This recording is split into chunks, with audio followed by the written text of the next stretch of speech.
আজকে আমি বানাতে চলেছি ডিমের টেবিল, একদম ঘরোয়া উপায়ে, একদম ঘরোয়া স্টাইলে। বন্ধুরা, শীত তো চলে এসেছে, দেখো আমি তো সোয়েটারও পরে নিয়েছি, আমাদের এখানে বেশ ঠান্ডা করছে। তা একটু সন্ধেবেলা যদি ডিমের টেবিল হয়, তাও আবার ঘরে গরম গরম, কার না ভালো লাগে বলো তো বন্ধুরা। তো চলো, আজকে তোমাদের সাথে শেয়ার করতে চলেছি আমি ডিমের টেবিল রেসিপি। সবাই পুরো ভিডিওটা দেখতে থাকো, আশা করছি তোমাদের খুব ভালো লাগবে। ডিমের টেবিল বানানোর জন্য আমি প্রথমে নিয়ে নিচ্ছি দুটো মুরগির ডিম। দুটো মাত্র মুরগির ডিম দিয়ে কিন্তু আজকে বানাবো ডিমের টেবিলটা। ডিমের টেবিল বানানোর জন্য প্রথমেই আমি কুকারের মধ্যে দুটো ডিম দিয়ে দেব। ডিমগুলো কিন্তু খুব ভালো করে আগে ধুয়ে নিয়েছি। আর দিয়ে দিচ্ছি দুটো আলু মাঝখান থেকে দুভাগে ভাগ করে কেটে নিয়েছি। আলুর কিন্তু খোসা ছাড়াইনি আমি এখন। এবার দিয়ে দিচ্ছি পরিমাণ মতো জল দেওয়ার পর সামান্য পরিমাণে লবণ দিয়েছি। লবণ দিলে কিন্তু খুব ভালো সেদ্ধ হবে। চলো, ঢাকা দিয়ে দিয়েছি। এবার দুটো সিটি মেরলেই কিন্তু খুব ভালো সেদ্ধ হয়ে যাবে। দুটো সিটি পড়ে গেছে, এবার কিন্তু গ্যাসের ফ্লেমটা অফ করে দিয়েছি। চলো, ওদিকে কুকারটা ঠান্ডা হোক, এদিকে আমি পেঁয়াজ যেগুলো লাগছে সেগুলো কেটে নিই। প্রথমে নিয়েছি পেঁয়াজটাকে খোসা ছাড়িয়ে খুব ভালো করে ছোট ছোট করে কেটে নিয়েছি, কিন্তু বেশ ছোট করেই কাটতে হবে পেঁয়াজটা। এদিকে কয়েক কোয়া রসুন নিয়েছি।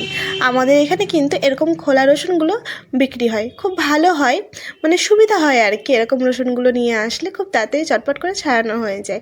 চলো, রসুনের খোসাগুলো আগে আমি ছাড়িয়ে নিই। এই রসুনের খোসাগুলো ছাড়িয়ে নিয়েছি। এবার রসুনটাকেও কিন্তু বেশ ছোট ছোট করে কেটে নেব। একদম কিন্তু ঝিরিঝিরি করেই কেটে নিয়েছি রসুনটাকেও। তো দেখো, রসুনটা কাটা হয়ে গেছে। সব কিছুই কিন্তু ছোট ছোট করে কেটে নিতে হবে। আর এখানটায় নিয়ে নিচ্ছি আমি দুটো কাঁচা লঙ্কা। তোমরা চাইলে কিন্তু ঝালটা বাড়িয়ে নিতে পারো। কাঁচা লঙ্কাটাও ঠিক একই রকমভাবে কেটে নিয়েছি, একদম ঝিরিঝিরি করে ছোট ছোট করে। আর এখানটা নিয়েছি কিছুটা পরিমাণে ধনেপাতা আর এক টুকরো আদা। ধনে পাতাটাকে আমি কুচিয়ে নিয়েছি আর আদাটা গ্রেটার দিয়ে গ্রেট করে নিয়েছি। চলো, এদিকে কিন্তু কুকারটা প্রায় ঠান্ডা হয়ে এসেছে, বাষ্প প্রায় বার হয়ে গেছে। কুকারটাকে এবার খুলে নিই। খুব ভালো কিন্তু সেদ্ধ হয়ে গেছে ডিম এবং আলু। চলো, ডিম আলুটাকে আলাদা করে নিই। আলুগুলো এবার খোসাগুলো ছাড়িয়ে নেব। এইভাবে কিন্তু খোসা ছাড়াতে বেশ সুবিধা হয়। আমি খুব ভালো করে খোসাগুলো ছাড়িয়ে নিচ্ছি। এইভাবে আলু ছাড়ালে কিন্তু খুব কম পরিমাণে আলুটা বাদ যায়, ধরতে গেলে বাদ যায়ই না। আর এমনি যদি খোসা ছাড়ানো হয় তাহলে কিন্তু বেশ পরিমাণে আলু বাদ যায়, তাই না বলো বন্ধুরা? যাই হোক, আমি আলু খেতে কিন্তু খুব পছন্দ করি। তো খোসাটা ছাড়ানো হয়ে গেছে, ঠিক একই রকমভাবে কিন্তু আমি সব আলুর খোসাগুলো ছাড়িয়ে নেব। এই যে সব আলুর খোসাগুলো ছাড়ানো হয়ে গেছে। আর ওদিকে কিন্তু ডিমটাও খুব ভালো করে পরিষ্কার করে নিয়েছি, মানে ডিমের খোসা ছাড়িয়ে ধুয়ে নিয়েছি। এবার এই ডিমটাকে কিন্তু আমি চাকুর সাহায্যে অর্ধেক করে কেটে নেব। কাটা হয়ে গেছে, দেখো ঠিক একই রকমভাবে কিন্তু আর একটা ডিমও আমি কেটে নেব। এইভাবে কাটলে কিন্তু চারটে হয়ে যাচ্ছে। আর দুটো ডিম থেকে চারটে ডিমের টেবিল বানিয়ে নেব। তোমরা চাইলে কিন্তু আরও বেশি করতেই পারো, কিন্তু আমি আজকে চারটে বানিয়ে নিচ্ছি দুটো থেকে। চলো, এদিকে কড়া বসিয়ে দিয়েছি। কড়াটা বেশ ভালো করে গরম হয়ে গেলে ওর মধ্যে দিয়ে দিচ্ছি সর্ষের তেল। আজকে যে আলুর পুরটা বানাবো সেটা আমি সর্ষের তেলেই বানাচ্ছি। তোমরা চাইলে কিন্তু রিফাইন তেল দিয়ে বানাতে পারো বা বাটার দিয়েও করতে পারো। তেলটাকে খুব ভালো করে গরম করে নেব। তেলটা বেশ ভালো করে গরম হয়ে গেছে। দিয়ে দিলাম আগে আমি রসুনটা আগে দিয়ে দিলাম, কারণ রসুনের গন্ধটা একটু যেতে টাইম লাগে, তাই রসুনটাকে আগে ভালো করে ভেজে নিতে হবে। গ্যাসের ফ্লেমটা স্লো রেখে কিন্তু রসুনটাকে ভেজে নিচ্ছি। রসুন কিন্তু প্রায় ভাজা হয়ে এসেছে। রসুন দেখো হালকা লালচে হয়ে গেছে। এবার এর মধ্যে আমি দিয়ে দেবো আগে থেকে কেটে রাখা পেঁয়াজ দিয়ে আবারও খুব ভালো করে নাড়াচাড়া দিয়ে দেব। খুব ভালো করে নাড়াচাড়া দিয়ে দিয়েছি। এবার এর মধ্যে দিয়ে দেবো আগে থেকে কেটে রাখা কাঁচা লঙ্কা দিয়ে আবারও খুব ভালো করে মিক্স করে নেব। এবার খুব ভালো করে কিন্তু ভাজা করে নিতে হবে পেঁয়াজটাকে। গ্যাসের ফ্লেমটা আমি এখনও কিন্তু স্লো রেখে দিয়েছি। স্লো রেখে কিন্তু ভেজে নিচ্ছি, নইলে পুড়ে যাবে, ভালো ভাজা একদমই হবে না। প্রায় ভাজা হয়ে এসেছে পেঁয়াজ। যেহেতু আমি পেঁয়াজটাকে ছোট করে কেটেছিলাম, সেই জন্য কিন্তু খুব তাড়াতাড়ি ভাজা হয়ে যাবে। এই যে এবার এর মধ্যে দিয়ে দিচ্ছি কিছু গুঁড়ো মশলা, যেমন ধনে গুঁড়ো, সামান্য পরিমাণে হলুদ গুঁড়ো, দিয়ে দিচ্ছি স্বাদ মতো লবণ। আবারও খুব ভালো করে নাড়াচাড়া দিয়ে ভাজা করে নেব। এবার আমি এর মধ্যে দিয়ে দেব আগে থেকে কেটে রাখা ধনেপাতা আর গ্রেট করে রাখা আদা। চলো, খুব ভালো করে নাড়াচাড়া দিয়ে আর একটুখানি ভাজা করে নেব। আদা কিন্তু বেশি ভাজা করতে হয় না, মানে বেশি ভাজার প্রয়োজনই পড়ে না। হালকা করে নাড়াচাড়া দিয়ে ভাজা ভাজা করে নিয়েছি আমি। এবার এর মধ্যে দিয়ে দিচ্ছি আলুটাকে কিন্তু আমি গ্রেট করে নিয়েছিলাম যাতে আলুর একটু গোটা ভাব না থাকে। তোমরা চাইলে কিন্তু হাতে করে ভালো করে মেখে নিতে পারো আগে। এই যে এবার আলুটাকে দিয়ে দিলাম, আলু দিয়ে আবারও খুব ভালো করে নাড়াচাড়া দিয়ে নেব, খুব সুন্দর করে মিক্স করে নিতে হবে। আলু আর পেঁয়াজ মশলা যেন খুব ভালো করে মিশে যায়। তো একটু টাইম নিয়ে কিন্তু বানাতে হবে। যে কোনো জিনিসকে একটু ভালোবেসে সময় দিয়ে যদি বানাও অবশ্যই সেটা ভালো হবে। আলুটাকেও কিন্তু বেশ ভালো করে ভাজা ভাজা করে নিতে হবে। তো দেখো প্রায় হয়ে গেছে। এবার আমি এর মধ্যে দিয়ে দিচ্ছি ভাজা মশলা দিয়ে আবারও খুব সুন্দর করে একটু নাড়াচাড়া দিয়ে আর কিছুক্ষণের জন্য নাড়াচাড়া দিয়ে নেব। তাহলেই কিন্তু একদম কমপ্লিট হয়ে যাবে আমাদের এই আলুর পুরটা। চলো খুব ভালো করে নাড়াচাড়া দিয়ে নিয়েছি। এবার এটা ঠান্ডা হতে রেখে দিই, খুব বেশিও ঠান্ডা হতে লাগবে না। আর এদিকে আমি আর বাকি জিনিসগুলো রেডি করে নিই। দেখো এখানে নিয়েছি আমি একটা কাঁচা ডিম। এই ডিমটাকে আগে ভেঙে নিই। ডিমটা ভাঙা হয়ে গেছে। এবার আমি ডিমের মধ্যে দিয়ে দেব সামান্য পরিমাণে লবণ দিয়ে দিয়েছি। এবার খুব ভালো করে ডিমটাকে আগে ফেটিয়ে নেব, মানে খুব ভালো করে যাতে লবণটা মিশে যায় সেই জন্য কিন্তু খুব ভালো করে ফেটিয়ে নিতে হবে। তো চামচের সাহায্যে খুব ভালো করে ফেটিয়ে নিচ্ছি, হাতে একটু সময় নিয়ে ফেটিয়ে নিতে হবে। আর এখানটা নিয়ে নিয়েছি টোস্ট বিস্কুটের গুঁড়ো।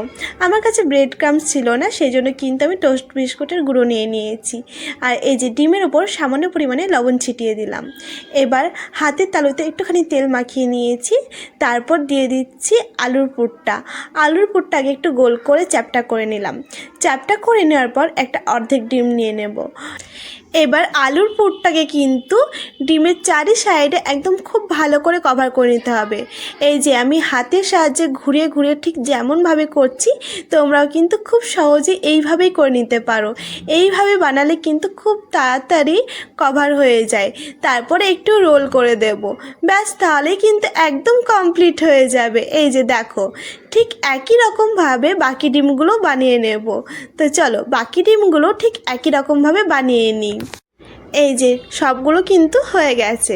এদিকে আবারও কড়া বসিয়ে দিয়েছি, ওই কড়াটাই বসিয়ে দিয়েছি। এবার দিয়ে দিচ্ছি রিফাইন তেলটা বেশ ভালো করে গরম হোক, ততক্ষণ আমি বাদবাকি কাজগুলো করে নিই। চলো তেলটা গরম হচ্ছে আর আমি এদিকে ওই ডিমটা যেটা ফেটিয়ে রেখেছিলাম ওই ডিমের মধ্যে একে একে ডিমের টেবিলগুলো দিয়ে ওই ব্রেড ক্রাম্বস তো না, এটা মানে আমি যে টোস্ট বিস্কুটের গুঁড়োটা বানিয়ে রেখেছিলাম সেই টোস্ট বিস্কুটের গুঁড়োটা খুব ভালো করে ছড়িয়ে দেব।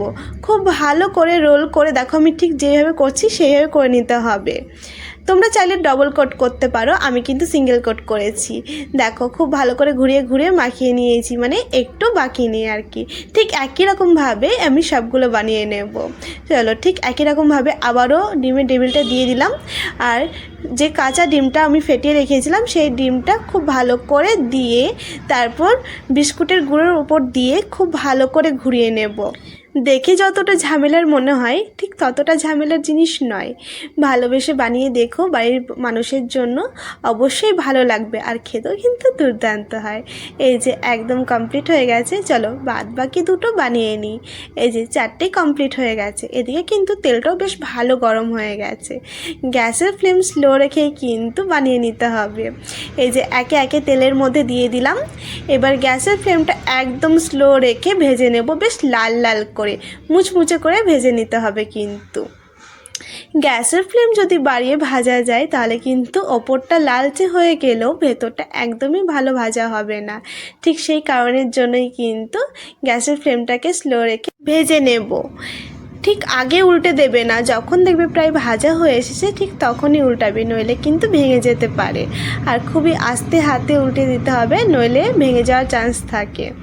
এই যে প্রায় ভাজা হয়ে এসেছে, আর একটুখানি ভাজলে কিন্তু পুরো ভাজা হয়ে যাবে, বেশ লালচে হয়ে গেছে। চলো খুব সুন্দরভাবে উল্টে পাল্টে ভালো করে লাল লাল করে ভেজে নিয়েছি আমি। তো এবার খুব ভালো করে তেল থেকে ঝরিয়ে তুলে নেব। তেল কিন্তু খুব ভালো করে ঝরিয়ে নিতে হবে, একটু টাইম নিয়ে ধরে রাখলে কিন্তু বেশ তেলটা ঝরে যাবে। আর টিস্যু পেপার থাকলে তো কোনো ব্যাপারই না, এই ভাজা জিনিসগুলো টিস্যু পেপারের উপর রাখলে বেশি যেন ভালো হয়, তেলটা পুরোটা শুষে নেয়। যে একে একে আমি তেল থেকে তুলে নিচ্ছি, দেখো এই যে তোলা হয়ে গেছে। এবার এর উপর দিয়ে বিট নুন দিলে কিন্তু একদম কমপ্লিট। আর এর সাথে যদি একটু টমেটো সস থাকে তাহলে তার কোনো কথাই নেই, একদম জমে যাবে। টমেটো সস সাথে ডিমের ডেভিল, ব্যাস আর কি চাই। তো আজকের মতো ভিডিওটা এ পর্যন্তই বন্ধুরা, সবাইকে অসংখ্য ধন্যবাদ এতক্ষণ আমার ভিডিওটা দেখার জন্য। আজকের ভিডিওটা যদি ভালো লেগে থাকে তাহলে কিন্তু একটা লাইক কমেন্ট শেয়ার করতে ভুলবে না বন্ধুরা। তোমাদের সুন্দর সুন্দর কমেন্ট কিন্তু আমাকে আরও উৎসাহ করে নতুন নতুন ভিডিও নিয়ে আসার জন্য। আর নতুনরা আমার চ্যানেলটাকে সাবস্ক্রাইব করে আমার পাশে থেকে বন্ধুরা। আবারও দেখার জন্য কোনো ভিডিওতে, ততক্ষণের জন্য ওকে বাই, টাটা বন্ধুরা।